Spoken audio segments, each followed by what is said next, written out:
Hi guys, ఇవాళ అయితే మా మమ్మీ అయితే బిర్యానీ చేస్తుంది. దీనికి కావాల్సిన ఇంగ్రీడియంట్స్ అన్నీ ఇవాళ చూసేద్దాం. ఫస్ట్ అయితే టమాటోస్, ఉల్లిపాయలు, ఇంకా మసాలాలు ఉంటాయి కదా అవి, ఇంకా ఆయిల్. ఇవన్నీ ఇక్కడ పక్కన అయితే చికెన్, బిర్యానీ మసాలా, చికెన్ మసాలా, ఉల్లిపాయలు మేము ఎప్పుడూ వేసుకుంటాంలేండి, అది పక్కన పెట్టేయండి.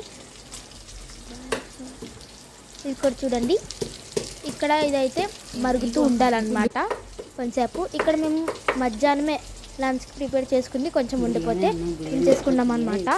అలాగా ఉంటుంది కదా అని కొంచెంసేపు అయితే వేపుకోవాలన్నమాట. మనం అలా వేపుకొని ఉండాలన్నమాట. ఒక 10-15 మినిట్స్ అలా వేపుకొని ఉండాలని. తర్వాత మనం ఇందాక కలుపుకునేవన్నీ వేసుకొని అదంతా బాగా కలుపుకోవాలన్నమాట. మళ్ళీ అలా 10-15 మినిట్స్ అలా కలుపుకుంటూ ఉండాలన్నమాట మనం. అప్పుడే ముక్క కూడా బాగా ఉడుకుతుంది. ఇగోండి ఉడుకుతుంది అన్నమాట. ఇప్పుడు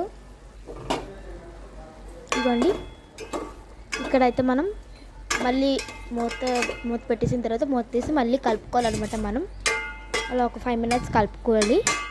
కలుపుకున్న తర్వాత మళ్ళీ మూత పెట్టేయాలి. చూడండి ఇలా అయితే ఉడుకుతుంది అన్నమాట. ముక్క బాగా వేగాలి. 3 గ్లాసెస్ ఆఫ్ వాటర్ వేసుకోవాలన్నమాట. మనం లోటా అంటాం కదా, ఆ లోటా నిండుగా 3 సార్లు వేసుకోవాలి. చూడండి ఇక్కడ చూపిస్తున్న విధంగా 3 సార్లు వేసుకోవాలి. గట్టుప్పు కూడా కొంచెం వేసుకోవాలి. ఇంకా మనం బియ్యం వేసేసుకోవాలి. ఇంకా అలా బియ్యం వేసేసుకోవాలి మనం. ఇంకా దాని తర్వాత అలా కలుపుకొని మళ్ళీ మూత పెట్టేయాలన్నమాట. మళ్ళీ చూసారా, బిర్యానీ రెడీ అయిపోయింది.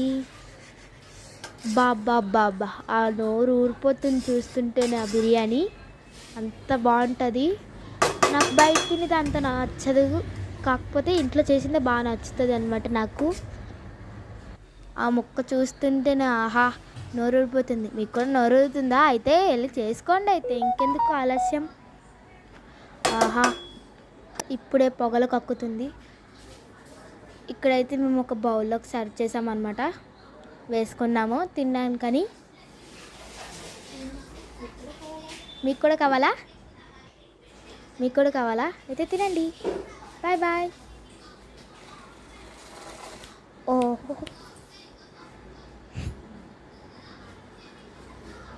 సారీ, నేను అక్కడ బాగుంది సూపర్ అని చెప్పలేదన్నమాట. అందువల్ల మా మమ్మీ గుర్తు చేసింది. సారీ. ఇప్పుడు చెప్తాను చూడండి, కామెడీ.